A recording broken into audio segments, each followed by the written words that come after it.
اقرأ كتاب الله ترق جنانه وتنل عظيم الأجر والغفران.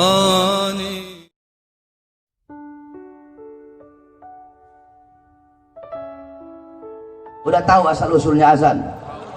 Mau diceritain? Panjang? Nggak apa-apa? Nggak apa-apa? Biar apa? Biar pinter. Ketika itu Nabi Muhammad bermusyawarah dengan para sahabat untuk menentukan panggilan sholat. Ada sahabat yang usul, ini saya singkat-singkat. Ya Rasulullah, bagaimana kalau panggilan sholat itu kita naikin bendera? Rasulullah nggak setuju. Bagaimana kalau pakai api? Kata Rasulullah, itu kayak orang Majusi. Bagaimana kalau pakai lonceng? Kata Rasulullah, itu kayak orang Nasrani. Bagaimana kalau pakai trompet?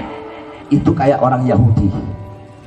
Tiba-tiba Abdullah bin Zaid berkata, ya Rasulullah, semalam aku bermimpi ada orang yang berkata, Allahu Akbar, Allahu Akbar, Allahu Akbar, Allahu Akbar, asyhadu an la ilaha illallah, asyhadu an la ilaha illallah, asyhadu anna Muhammadar Rasulullah, asyhadu anna Muhammadar Rasulullah, hayya 'alas salah, hayya 'alas salah, hayya 'alal falah, hayya 'alal falah, Allahu Akbar, Allahu Akbar, la ilaha illallah. Nabi pun menyetujui itu sebagai panggilan salat, sebagai tanda waktu masuk sholat, sebagai panggilan orang-orang yang masih berdagang agar menutup dagangannya, yang punya toko agar menutup tokonya, untuk bersegera kembali kepada Allah Subhanahu wa ta'ala. Adapun iqamat, kalau iqamat itu adalah waktu tanda akan segera dilaksanakannya sholat. Nah, Nabi punya dua muazzin. Yang pertama Bilal ibn Rabah, yang kedua siapa? Ada yang tahu nggak? Siapa? Abdurrahman Nana, nama Mahrus. Yang kedua Ibn Ummi Maktum. Ya, Ibn Ummi Maktum. Nabi punya muazzin dua, subuh, duhur. Ya, subuh, duhur biasanya Bilal. Asar, subuh, duhur, asar Bilal. Maghrib, isya biasanya Ibn Ummi Maktum. Kalau nggak salah begini, kalau nggak salah kembali. Kalau yang benar, kalau nggak salah itu tadi subuh Bilal sampai asar, Ibn Ummi Maktum, maghrib, isya. Nah, pertanyaannya, kenapa Nabi milih dua sahabat ini? Kalau mau bilang suaranya enak, banyak sahabat yang suaranya enak. Banyak sahabat yang suara enak.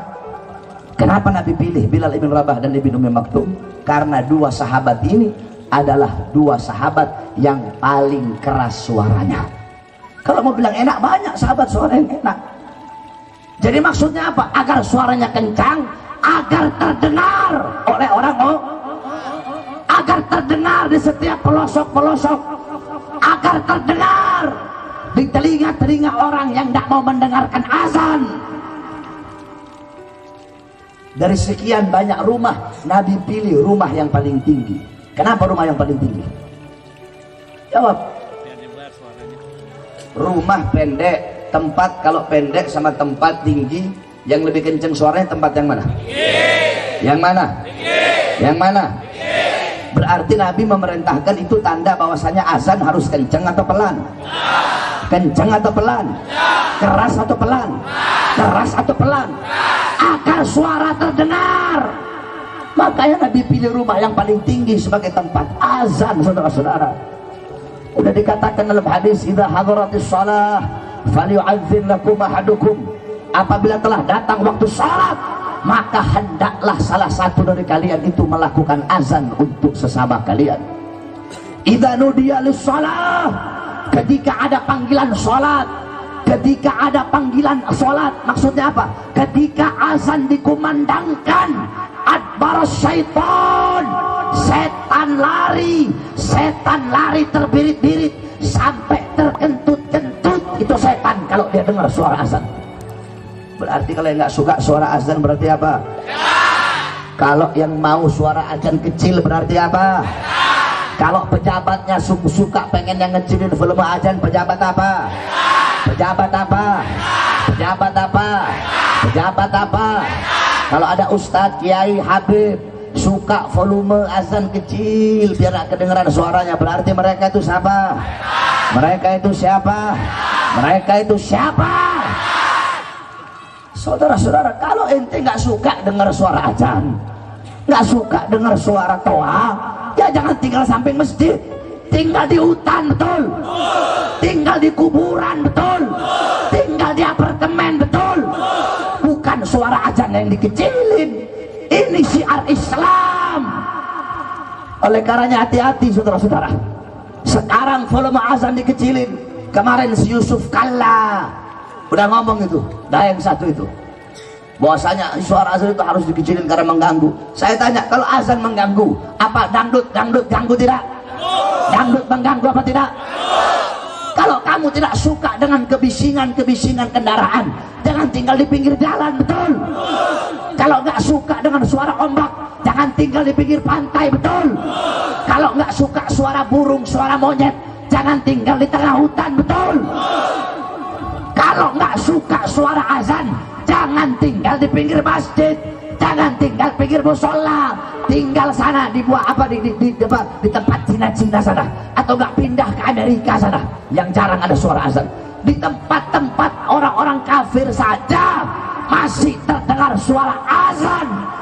Ini Indonesia, negara yang mayoritas Islam, kok azan mau dilarang, kok suara azan mau dikecilin. Kami para pemuda-pemuda Islam tidak akan pernah kami biarkan pemerintah mengecilkan volume azan. Sekarang dikecilin, besok toanya dicopot, besok toa dicopot, besok masjidnya ditutup.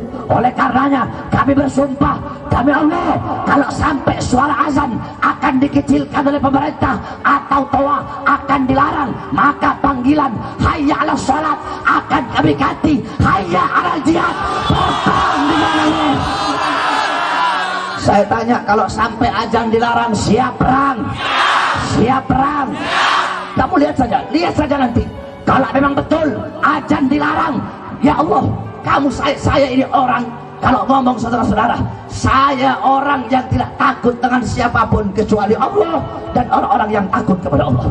Saya takut sama Allah dan saya takut kepada orang-orang yang takut kepada Allah Subhanahu wa Ta'ala. Oleh karenanya saya sampaikan kepada kamu semua, kalau sampai besok-besok azan dikecilin, besok-besok azan dilarang, tapi Allah, saya yang akan pimpin perangnya, saudara-saudara. Siap berperang. Kalau sampai azan dilarang, siap berdarah, siap hancur, siap binasa. Allahu Akbar, Allahu Akbar, Allahu Akbar. Di sini masjid ada berapa? Yang dekat, paling dekat dari sini ada berapa? Ada 2. Mana? Belakang ada musola. Speakernya ada berapa? Ada berapa? 4. Besok tambah 4, bikin 8 speakernya. Saya yang suruh pasang. Kalau ada yang komplain, datengin. Kenapa? Nggak suka dengan suara azan, pindah. Betul? Tambahin ya, sahabat pengurus musola masjidnya, tambahin speaker masjid. Semakin mereka larang kecilkan, semakin besarkan. Semakin mereka bungkam, semakin teriakkan kebenaran.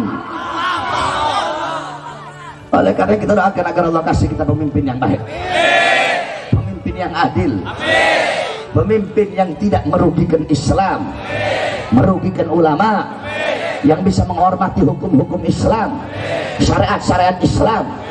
Seorang ulama yang meletakkan ayat-ayat suci di atas ayat-ayat konstitusi. Amin amin ya rabbal alamin.